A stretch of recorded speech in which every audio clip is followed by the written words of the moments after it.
friends, welcome to my channel Excellent English Zone. Today we are going to discuss the short answers of the poem The Voice of the Rain, of which we will discuss the think it about based on NCERT folder. तो आज हम 11th class की third poem the voice of the rain की short answers cover करेंगे। तो NCERT based questions cover करेंगे जिसमें हम थिंक इट अबाउट पर फोकस करेंगे और इसके जो क्वेश्चंस दिए हैं इसके आंसर्स कवर करेंगे। जिसमें फर्स्ट क्वेश्चन है हमारा, there are two voices in the poem. Poem में दो आवाजें हैं, दो वॉइसेस हैं। Who do you they belong to, वे किससे बिलोंग करती हैं। विच लाइन्स इंडिकेट दिस, और कौन सी ये लाइन है जो इसे इंडिकेट करती हैं, दर्शाती हैं। तो हम आंसर लिखेंगे, the two voices in the poem are the voices of the rain and voice of the rain and voice of the poet. Poem में जो दो आवाज़ें हैं वो पहली आवाज़ रेन की आवाज़ है, बारिश की, और दूसरी आवाज़ पोएट की है। The lines which indicate the voice of the rain are, वो वह लाइन जो बारिश की आवाज़ को इंडिकेट करती है वो ये है, I am the poem of earth, shed the voice of the rain. Rain की आवाज़ ने कहा कि मैं पृथ्वी की कविता हूँ, ये रेन की आवाज़ हो गई। And the lines which indicate the voice of the poet, और वो लाइन जो पोएट की वॉइस को इंडिकेट करती हैं are, and who art you shed I to the soft falling shower. तो इस तरह से ये लाइन्स हैं जो पोएट की और रेन की आवाज़ को एक्सप्रेस करते हैं। तो ये हमारे फर्स्ट क्वेश्चन का आंसर हो गया। सेकंड क्वेश्चन है हमारा, what does the phrase strange to tell mean. हमें फ्रेज का मीन्स बताना है, स्ट्रेंज टू टेल मीन क्या है। तो आंसर है हमारा, the phrase strange to tell means that it was strange for the soft falling rain to reply to the poet's question। जो फॉलिंग रेन है, सॉफ्ट फॉलिंग रेन है, वो poet के क्वेश्चन का जो उत्तर देती है यह बड़ा विचित्र है।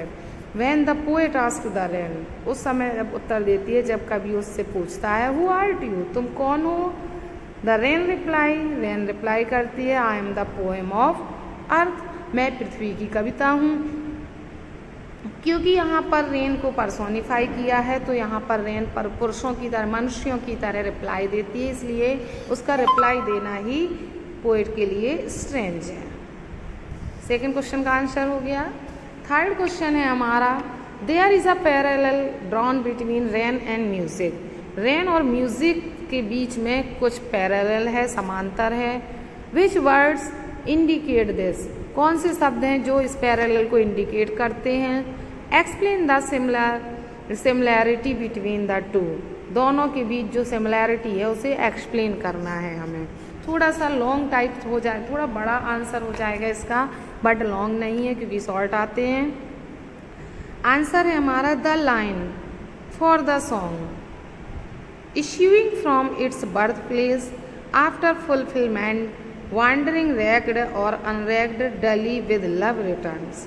ये जो लाइन है, draws a parallel between rain and music, ये लाइन रेन और म्यूजिक के बीच में पैरेलल ड्रॉ करती है, जो समांतरता दिखाती है। Here the poet compares the life cycle of the rain and the song. यहाँ पर पोएट जो बारिश और सॉन्ग, रेन और सॉन्ग का जो लाइफ साइकिल है, जो चक्र, जीवन चक्र है, उसको दर्शाता है। Just as the song originates from the heart of the singer, जिस तरह से जो सॉन्ग है वो सिंगर के हृदय से उत्पन्न होता है। Wanders to the world whether liked or not, और सारे संसार में घूमता है चाहे उसे पसंद किया जाए या ना किया जाए।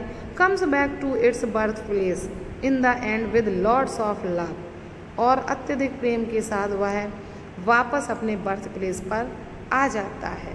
सिमिलरली, उसी तरह से, the rain that originates from earth, बारिश जो पृथ्वी से उत्पन्न होती है, फुलफिल्स इट्स ड्यूटी, और अपने कर्तव्य को पूरा करती है, to its duty to beauty and purify the earth, पृथ्वी को सुंदर बनाने के लिए, पवित्र बनाने के लिए अपना कर्तव्य निभाती है। एंड वॉन्डर्स, घूमती है। And comes back with love for its creator, और प्रेम से अपने क्रिएटर, उसका क्रिएटर जो समुद्र होता है, नदी है, तालाब हैं, ये सब उसके क्रिएटर हैं, वहाँ पर जाकर वापस चली जाती है।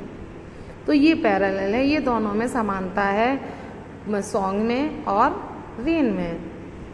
नेक्स्ट क्वेश्चन है हमारा, how is the cyclic movement of rain brought out in the poem. Poem में रेन का साइक्लिंग मूवमेंट क्या दर्शाया गया है, कैसा है। Compare it with what you have learned in science, और इसको कंपेयर करना है हमें उससे जो हमने साइंस में सीखा है। तो ये इसका आंसर भी थोड़ा सा लेंदी होगा। आंसर है हमारा, in the poem water rises from the land. Poem में बताया गया है कि water rises from the land and the bottomless sea in the form of vapour. जो जल है वो जमी पृथ्वी से और अथाह समुद्र से वेपर के रूप में, वाष्प के रूप में ऊपर जाता है।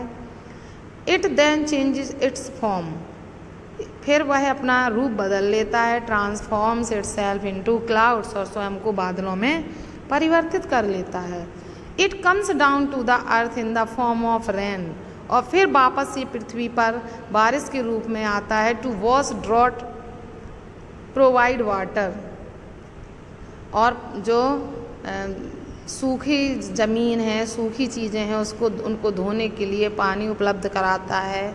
गिव लाइफ टू अनबॉर्न और लेटेंट सीड्स, और अनबॉर्न और सूखे, बिना जन्म लिए और सूखे पड़े हुए बीजों को जीवन देता है। इनसाइड द अर्थ, जो पृथ्वी के अंदर पड़े हैं।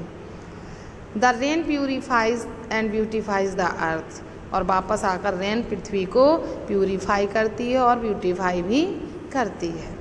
अब हम देखते हैं हमने साइंस में क्या पढ़ा है, तो पैराग्राफ चेंज करके लिखेंगे। इन साइंस में water is evaporated in the form of water vapour, पानी को वाष्प के रूप में एवेपोरेट किया जाता है, ऊपर ले जाया जाता है वाष्पीकरण द्वारा।